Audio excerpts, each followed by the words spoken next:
And we're going to go and visit with Mr. Music and, well, Professor Cristo and his lovely daughter, Magpie.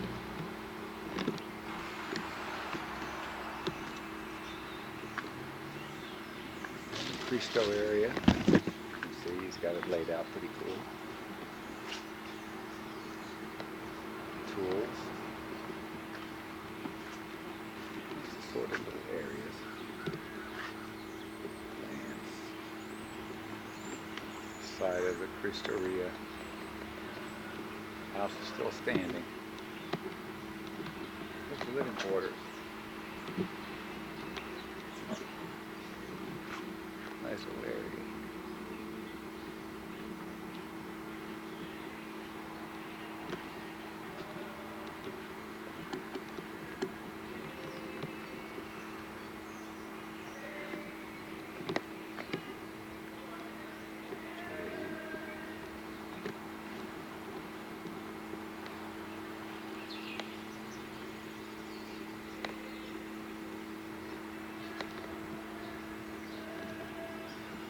Let's see if Cristo's here.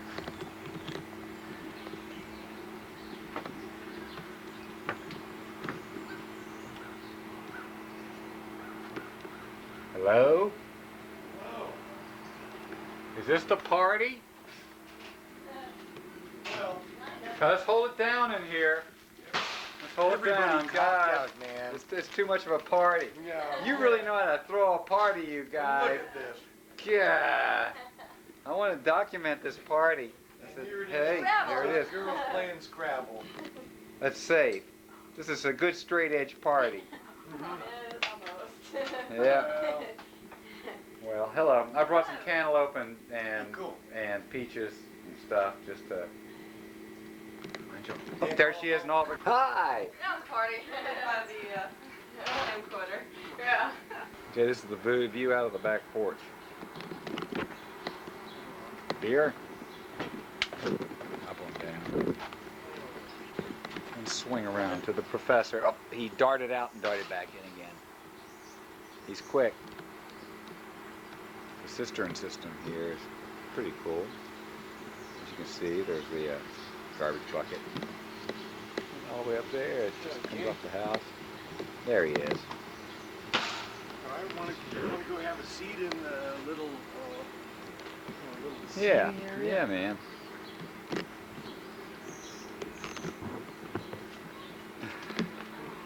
Grab a spot.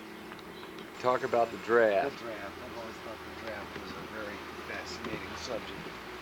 Why is that?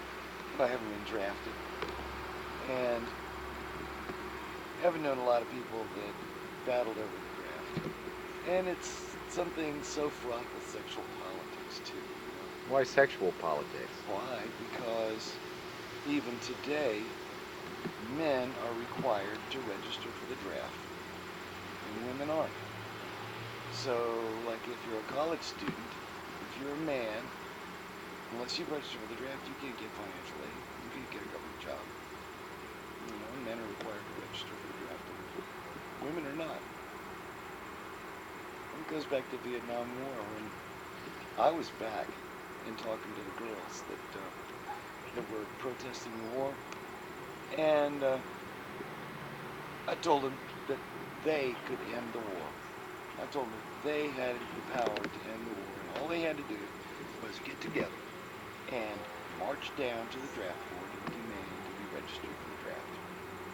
Oh, I thought it was going to be something like Lysistrata, you know, where they just say, look, you don't get no more nookie unless you stop this war. Demand to be registered for the draft. All the girls demanded to be registered for the draft and made a big stink about it. And they would have had to have considered drafting women. And having to consider drafting women, they would have abolished the draft altogether. And the war would have ended. It's a very Lysistrata type. Yeah, it's just a twist. But it's more intellectual. Uh-huh.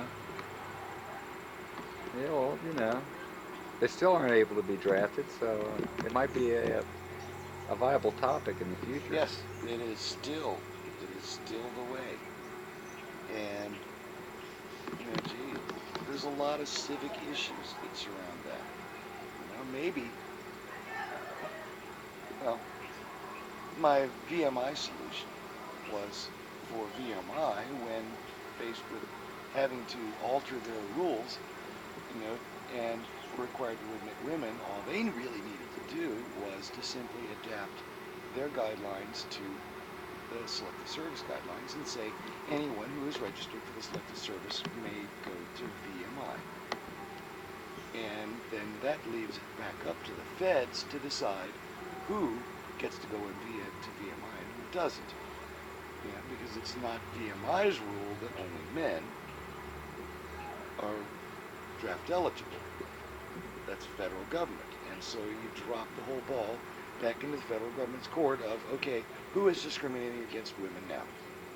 And it's not VMI because we're following the federal government's guidelines. Anybody who's draft eligible. And since it's a military college with a combat tradition, then, it seems reasonable that everyone should.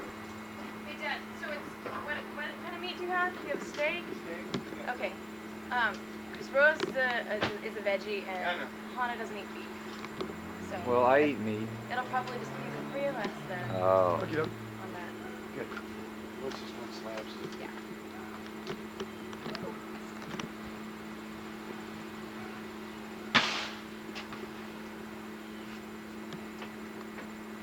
Catering stuff, and I said, dang, that thing is really cool. It really works. A salad spinner. Oh. I've never used one of those.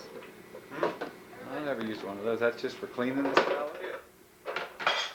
Well, you gotta clean it. But then after you clean it, it's all wet. And your wet salad doesn't soak up the dressing and it makes mushy salad, so.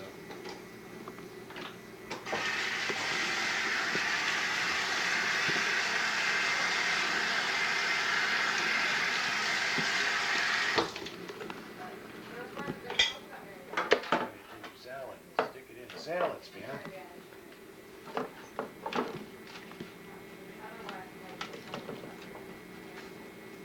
Yeah, somebody made a couple bucks on those. Yeah, and they come in all different varieties, and this is a especially sweet one because I think it's kind of a very simple design.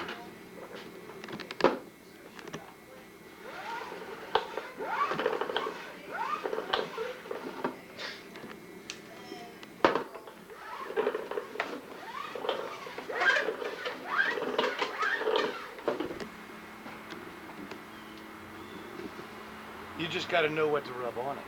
What do you rub on your meat before you prepare it? Or as preparing your meat for being It's devoured? got olive oil in it. Olive oil. You put any of your pesto stuff on this? Actually, no, although it's got basil in it. Oh. But it's got hot stuff in it. It's got about 4 different hot stuff. Woo. Horseradish, hot mustard, regular mustard, pepper, and sambal olek. What the hell is some Sambal olek is I think it's Thai or Vietnamese red pepper sauce. And it's really hot. Mmm. And so I put just a certain amount in here. And there's all these different hotnesses. And each one comes to you differently. So one of them is a blows up your nose hotness, and one of them is on the end of your tongue hotness, and one of them when you inhale it's hot, and then another one that gradually builds this heat until you realize after a few minutes, that was hot. How's it feel the next morning?